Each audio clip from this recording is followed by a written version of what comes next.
Et le chasseur immobilier, moi, réseau que j'ai créé, celui qui s'appelle Le Pro de l'Immo, ce sont des chasseurs, c'est-à-dire qu'ils ne travaillent exclusivement que pour la personne qui les mandate pour trouver un bien immobilier. Alors, nous, on est spécialisé pour franchir le réseau.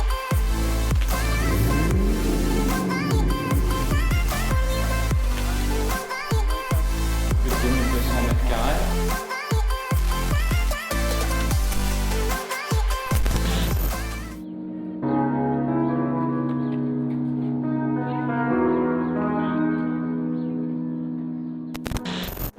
Alors la différence entre un agent immobilier et un chasseur immobilier, il faut savoir que l'agent immobilier, il travaille pour tripartie, c'est-à-dire qu'il travaille premièrement pour sa commission, deuxièmement pour un vendeur et un acheteur. Le vendeur qui lui a peut-être même aussi confié le mandat et l'acheteur qui va être susceptible d'acheter le mandat sur lequel le vendeur l'a confié.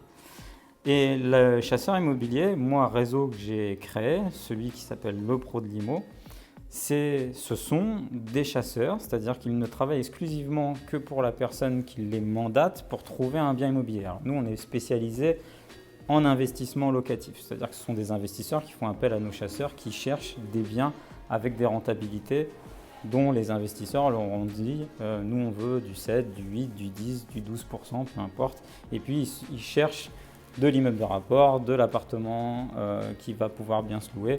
Et c'est ce genre de projet que mes chasseurs font. Et c'est ça la différence entre le chasseur qui travaille exclusivement pour le compte de son acquéreur et l'agent immobilier qui va parfois avoir un petit peu vulgairement le cul entre deux chaises, entre le vendeur qui veut vendre à son prix et l'acheteur qui veut forcément faire une meilleure affaire que le vendeur veut lui vendre. Et donc ça c'est la grosse différence entre un chasseur et un agent immobilier, mais en soi ça reste quand même la même branche, la même vocation, le même métier. Ce sont entre guillemets des prestataires pour conclure des ventes immobilières.